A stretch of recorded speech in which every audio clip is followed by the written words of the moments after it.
Gloire au Seigneur. Nous allons ouvrir la parole de Dieu dans l'Ancien Testament, le livre de Josué, chapitre 3.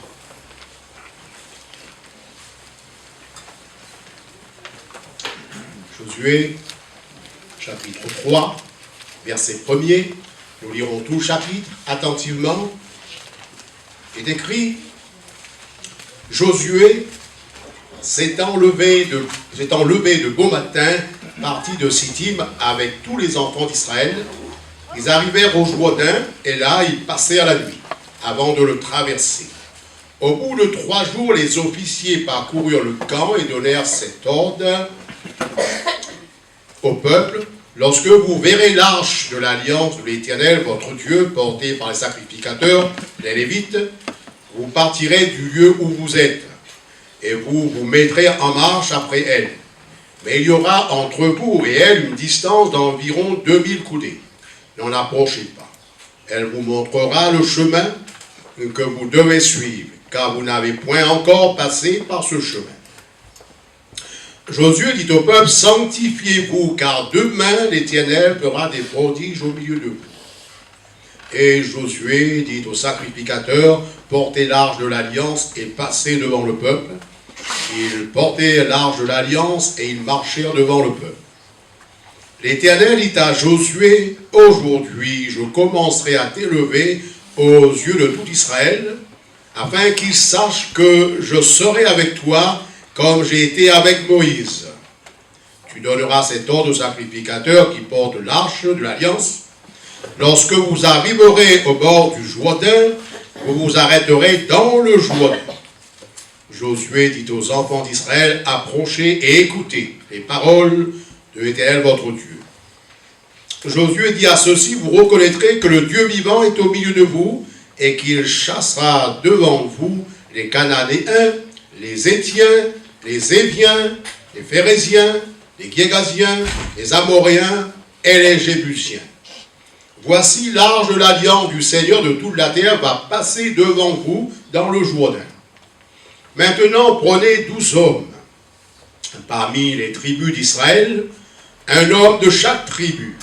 Et dès que les sacrificateurs qui portent l'arche de l'Éternel, le Seigneur de toute la terre, poseront la plante des pieds dans les eaux du Jourdain, les eaux du Jourdain seront coupées, les eaux qui descendent d'en haut, et elles s'arrêteront en un monceau. Le peuple sortit de ses tentes pour passer le Jourdain, et les sacrificateurs qui portaient l'arche de l'alliance marchèrent devant le peuple. Quand les sacrificateurs qui portaient l'arche furent arrivés au Jourdain, et que leurs pieds se furent mouillés au bord de l'eau, le Jourdain regorge par-dessus toutes ses rives tout le temps de la moisson. Les eaux qui descendent d'en haut s'arrêtèrent et s'élevèrent en un monceau à une très grande distance, près de la ville d'Adam, qui est à côté de Sartan, et celles qui descendent vers la mer de la plaine, la mer salée, mer morte, furent complètement coupées.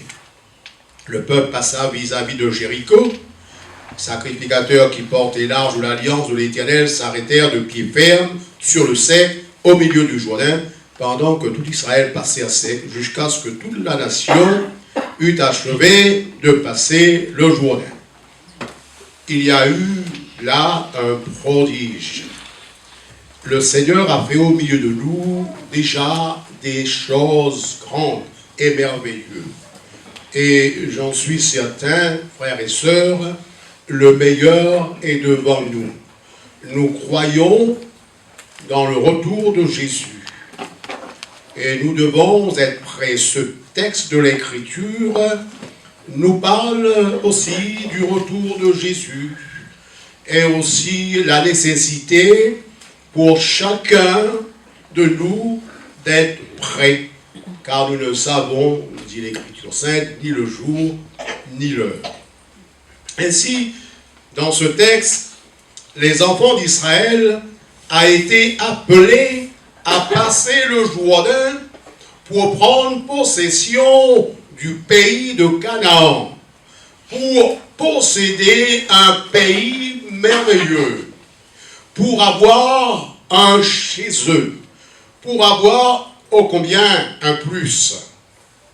Et pour passer le Jourdain, qui est un fleuve boueux, on appelle le Jourdain fleuve de la mort, et fleuve qui se jette dans la mer morte. En ce temps-là, ce fleuve regorgeait sur ses rives, surtout dans le temps de la moisson. Donc un fleuve terrifiant comme la mort. Et pour pouvoir passer le Jourdain, il a été demandé au peuple d'Israël ce que Dieu nous demande à nous aussi.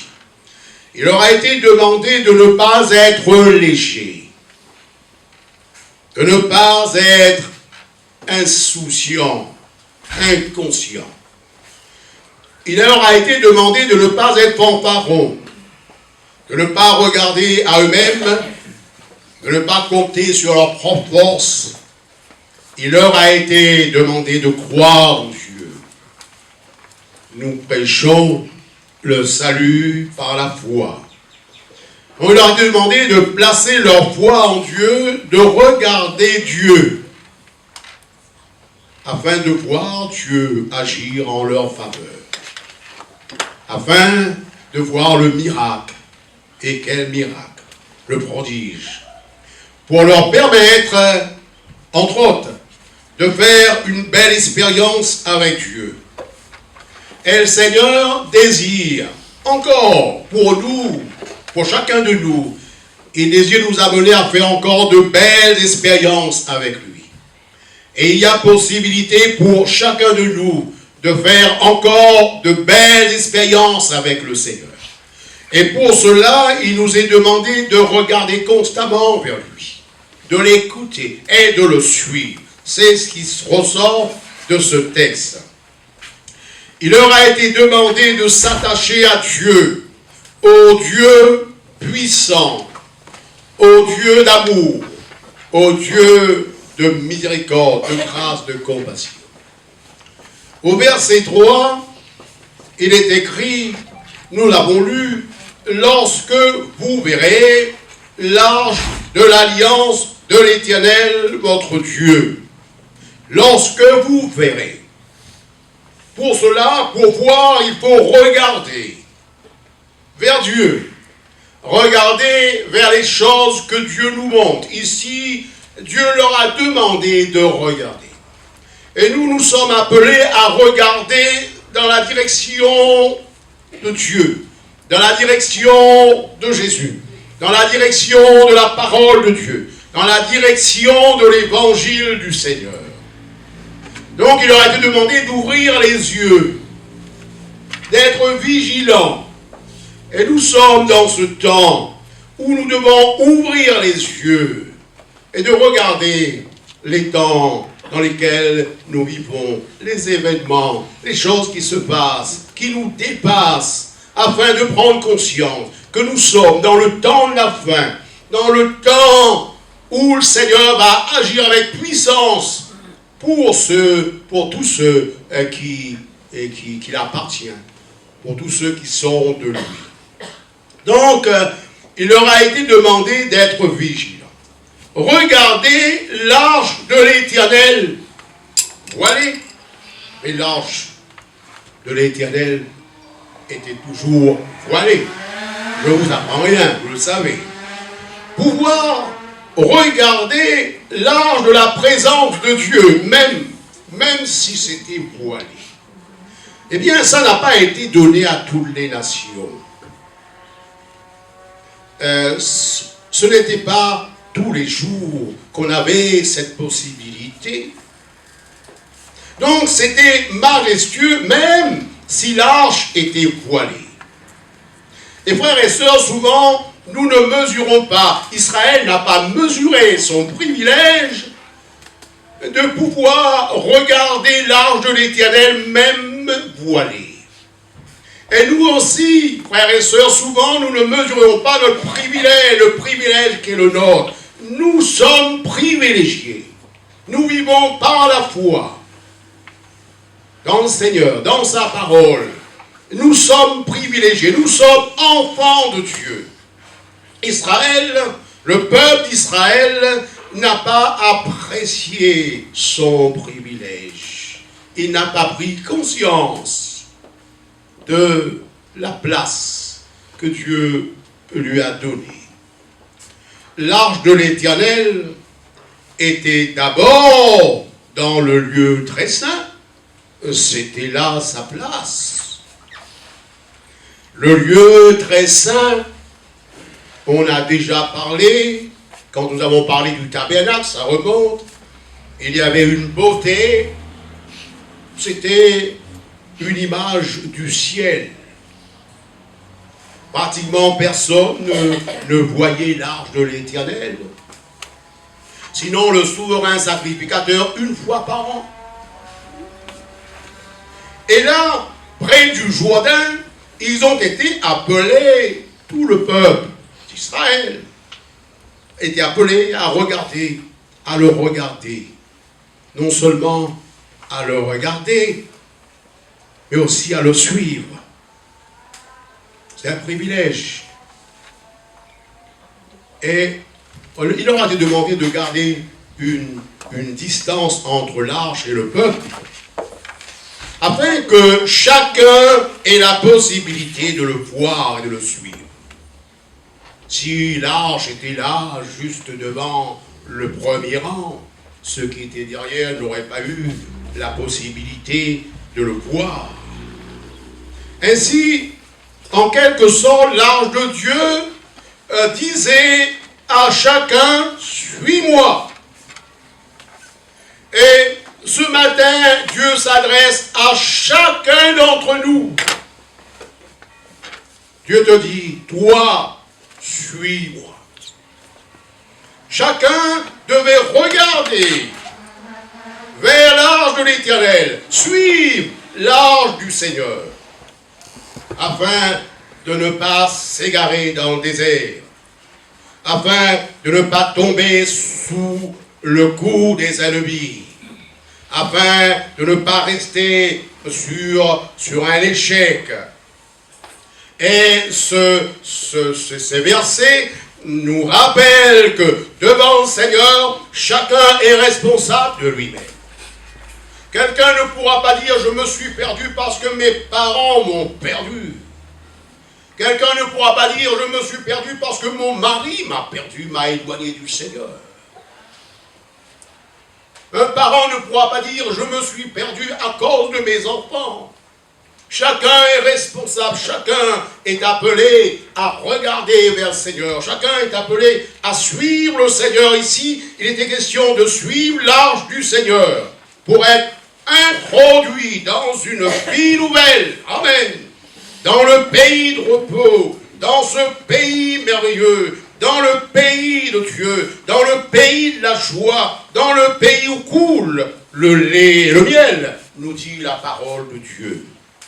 Ils ont été appelés à suivre l'arche du Seigneur, l'arche de la présence du Seigneur.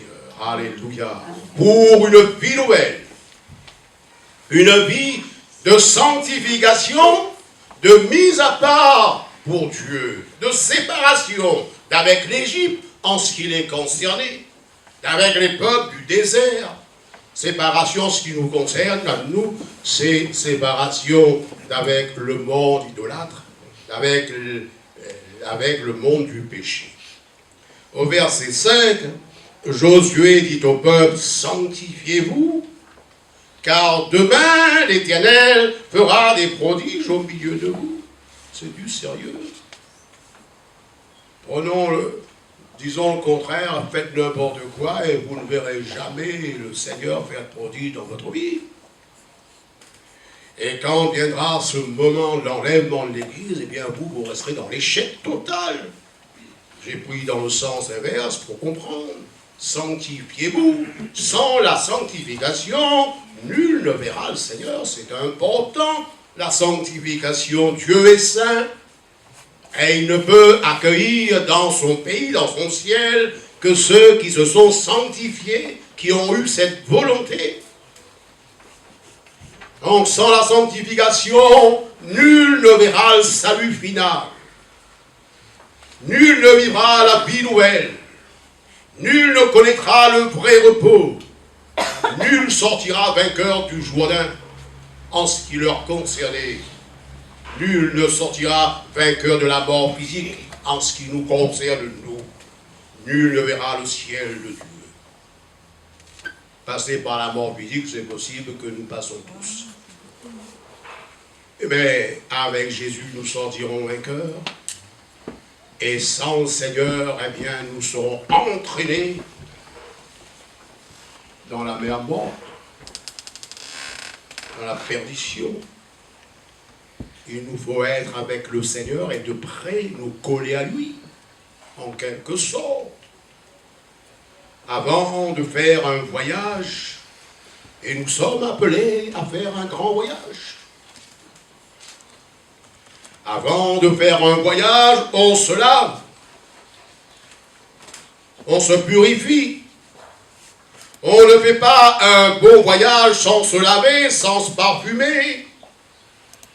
On ne rentre pas dans la maison d'une personne importante, sale et sentant mauvais. Ainsi, pour voir le Seigneur dans son ciel tel qu'il est, sans voile, pour le voir, il nous faut être purifiés par le sang de Jésus. Amen. Et ça, c'est chacun pour soi. Il vous faut avoir l'odeur de Christ.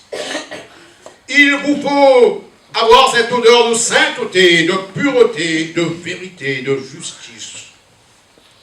Avoir le parfum de Christ, afin que quand Christ paraîtra sur les nuées du ciel, selon la promesse que nous avons dans l'épître de Paul aux Thessaloniciens, chapitre 1er, chapitre 4, 1 Thessaloniciens, chapitre 4, verset 13, je lis pour vous, ou je lis avec, comme vous voulez, comme vous pouvez.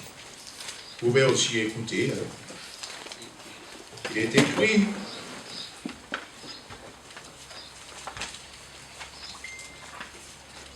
nous ne voulons pas, frères, que vous soyez dans l'ignorance.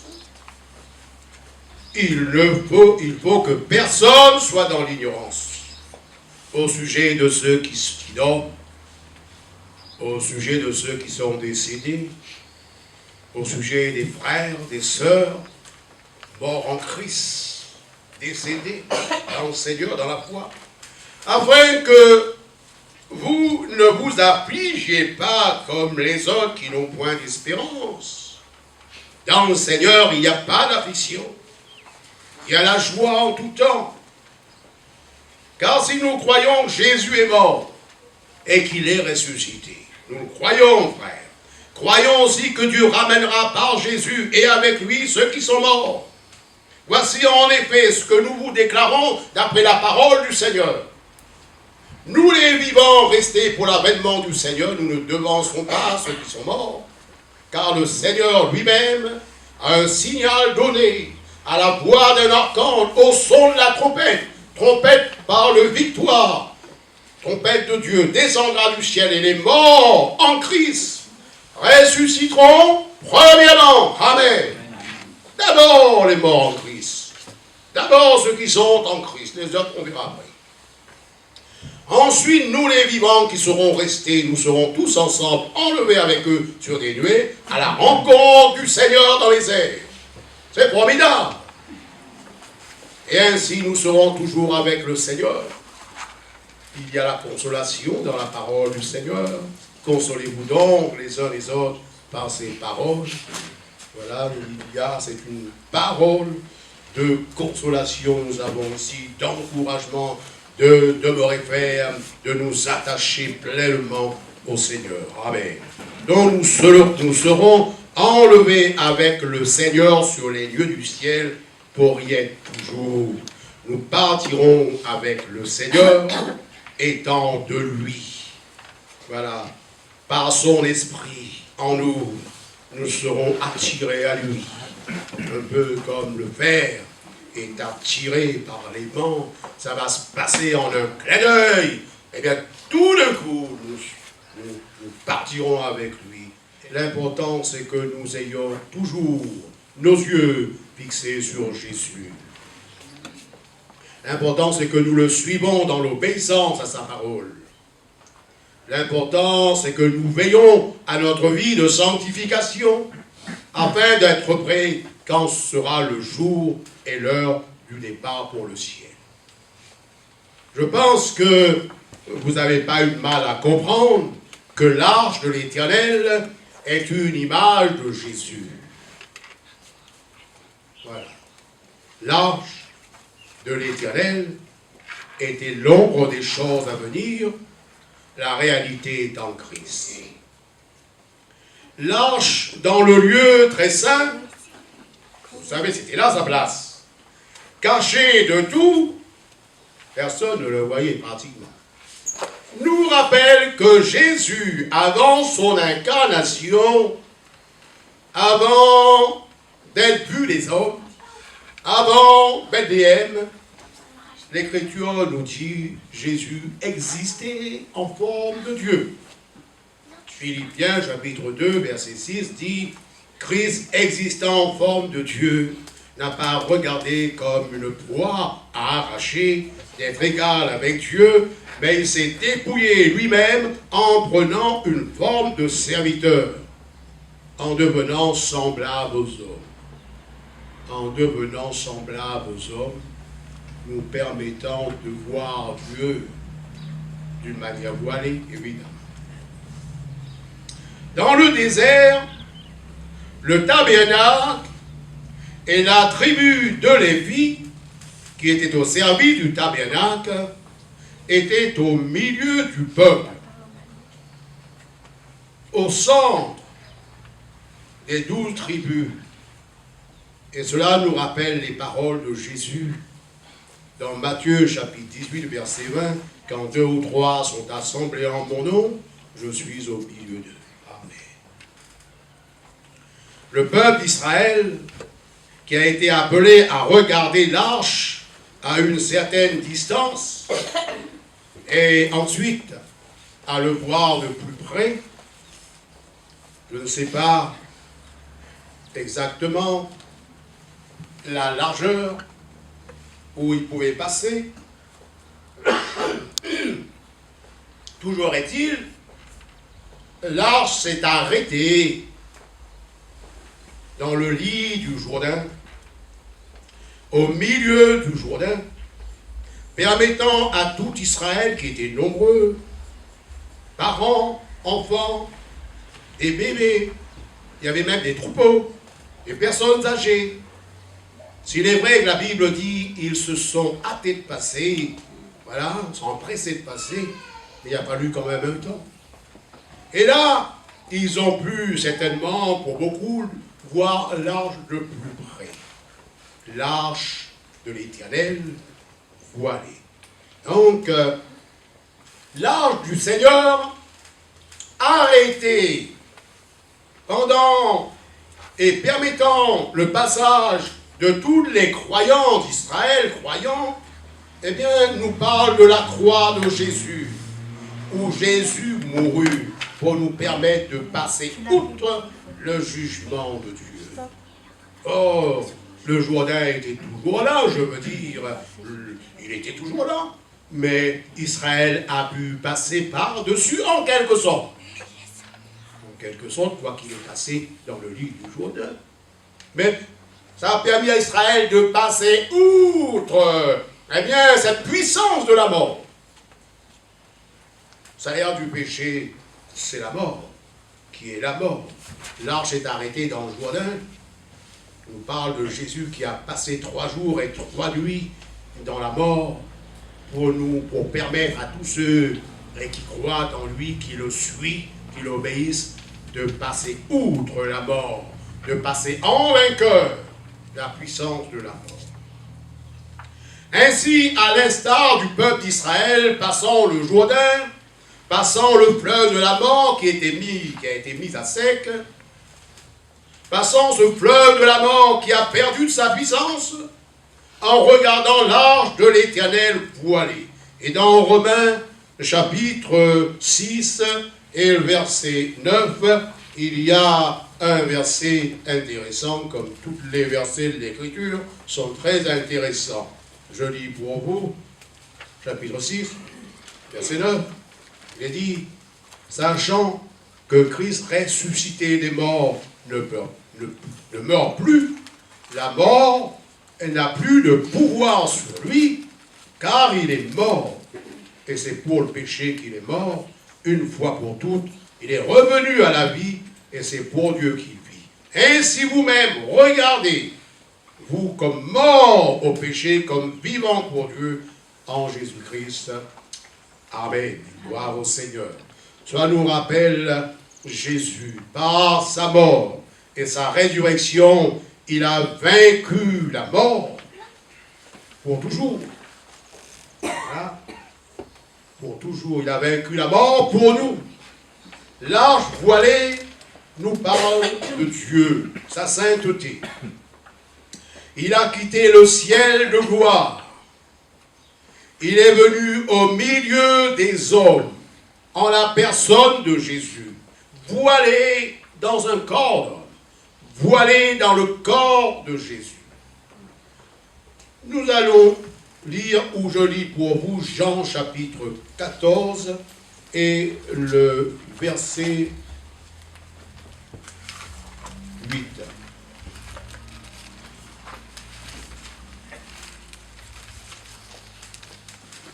Il est écrit, Philippe dit au Seigneur, Seigneur, montre-nous le Père. Et cela nous suffit. Jésus lui dit, il y a si longtemps que je suis avec vous et tu ne m'as pas connu. Philippe, celui qui m'a vu a vu le Père. Comment dis-tu, montre-nous le Père? Ne crois-tu pas que je suis dans le Père et que le Père est en moi? Les paroles que je vous dis, je ne le dis pas de moi-même. Et le Père qui demeure en moi, c'est lui qui fait les œuvres. Croyez, je suis dans le Père et le Père est en moi. Et croyez du moins à cause de ses œuvres. Et nous savons, les œuvres de Jésus nous parlent de la puissance de Dieu. Jésus a dit, celui qui m'a vu a vu le Père. Nous voyons Jésus par la foi, évidemment, dans la parole. Et là, nous voyons en lui la puissance de Dieu, la miséricorde de Dieu, la grâce de Dieu, la compassion de Dieu pour nous, sa puissance, la puissance de pardon, la puissance de vie que nous avons en lui, puissance de vie qui nous permet, qui nous permettra de triompher de la mort. Il a demandé de voir le Père, en quelque sorte. Il a voulu voir Dieu alors qu'il avait devant lui Jésus, le Fils de Dieu, ou alors il avait devant lui Dieu le Fils. Il n'avait qu'à le suivre. Nous avons qu'à suivre Jésus. Suivre Jésus, c'est l'assurance de voir Dieu dans toute sa puissance, dans toute sa gloire. Tout comme Israël a été appelé à suivre l'arche de l'Éternel. Je reprends ce verset 3 que nous avons eu plusieurs fois.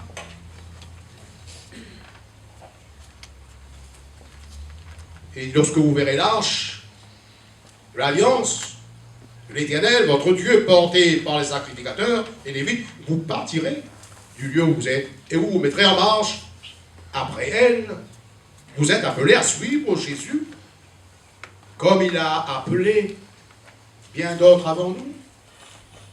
Il a parlé, un jour, Jésus a dit à Pierre et à André son frère, suis-moi.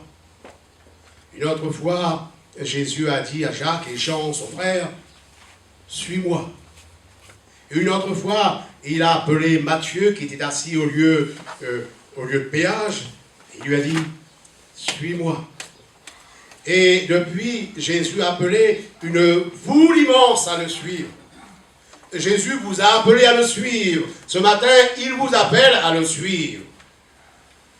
Il m'a appelé moi aussi à le suivre. Et le suivre, pourquoi? Eh bien, pour ne pas avoir peur de la mort. Et pour triompher de la mort. pour avoir la vie éternelle, le repos éternel, pour avoir notre place dans le ciel, pour nous permettre d'approprier une maison éternelle dans le ciel.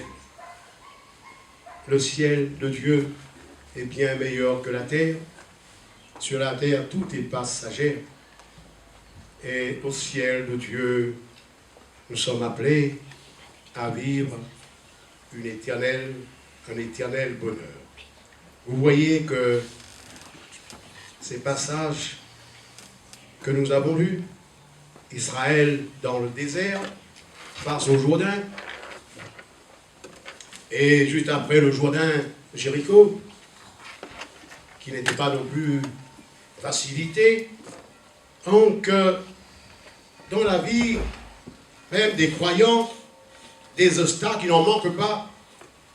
Ne vous étonnez jamais des problèmes, des épreuves que vous pouvez rencontrer sur votre chemin. Que faire? La question, que faire face à des épreuves, à des problèmes qui bloquent notre route pour nous empêcher de progresser, d'aller de l'avant, d'être heureux, de dormir tranquille? Que faire quand il y a des obstacles devant nous, des impossibilités humainement parlant? Que faire quand on est là, on fait tout sur place, on tourne en rond? Que faire quand dans notre vie, rien ne se concrétise, que nos projets sont bloqués? Eh bien, il nous faut non pas regarder le problème. Ici, Dieu n'aura pas dit « regarde le Jourdain ». Fixez-vous sur le Jourdain, sur ce fleuve boueux. Fixez-vous sur la mort. Fixez-vous sur les murs de Jéricho. Il n'aura pas dit de se fixer sur leurs problèmes. Notre problème, c'est que nous nous fixons sur les problèmes. C'est que nous nous bloquons sur nos problèmes. Mais il leur a été demandé de regarder vers Dieu, de regarder Jésus, de regarder l'arche de l'Éternel même voilée. C'est-à-dire qu'il y ait chez chacun le regard de la foi. Dieu, nous ne pouvons pas le voir de nos yeux, mais nous pouvons le voir à partir de notre foi, la foi dans la parole de Dieu et dans ses promesses. Il vous faut non pas regarder l'arche en ce qui vous concerne, mais regarder Jésus, suivre Jésus, vous revêtir de Jésus, vous mettre à part pour lui. Ça, c'est la sanctification. Il vous faut partir avec Jésus, c'est-à-dire vous engager avec lui, non pas dans le Jourdain, mais dans le baptême de la foi. Pour ceux qui ne sont pas encore baptisés, c'est important. Ceux qui disent « je ne me fais pas baptiser », ce sont ceux qui disent « je ne regarde pas vers Jésus, je ne le suis pas, je reste là, dans cet état et j'attends ». Vous imaginez s'il y avait parmi les enfants d'Israël de ceux qui commettaient cette erreur, de dire « je ne le regarde pas, je ne le suis pas, je reste où je suis ». Ils se seraient restés alors dans le désert, et bloqués dans le désert, loin de Canaan. Et ceux qui ne suivent pas Jésus, ne regardent pas vers lui, ils resteront dans le monde du péché, dans la perdition éternelle. Dans Marc chapitre 16, verset 16, eh bien, celui qui croira et qui s'engagera, qui se fera baptiser, sera sauvé. Oh, c'est facile. Le Seigneur ne demande pas la mer à boire. Le Seigneur ne crée pas de complications pour quelqu'un qui serait déjà dans une vie compliquée, mais il simplifie le salut par la foi dans le sacrifice de Jésus. C'est alors que tu triompheras, non pas du Jourdain, mais de la mort. Soit en ne mourant pas, peut-être que nous ne mourrons pas, peut-être, qui sait, si Jésus revenait tout de suite, et nous, on est encore vivants. Ou soit en ressuscitant des morts, comme Israël a passé le Jourdain, il a passé la mort, il est ressenti de l'autre côté, avec l'aide du Seigneur. Voilà. Et nous avons lu tout à l'heure les morts en Christ. ressusciteront premièrement. Voilà. Le reste, on verra après, dira le Seigneur. Le reste, on verra après.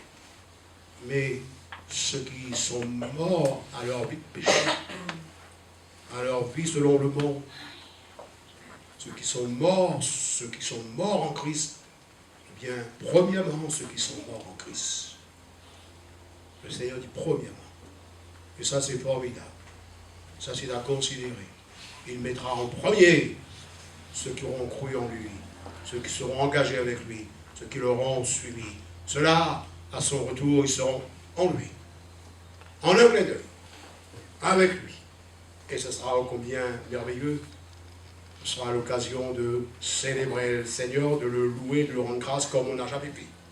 C'est pourquoi le dimanche matin, quand nous nous réunissons, et pas seulement dimanche, et vous aussi, eh bien, exerçons-nous à la louange du Seigneur.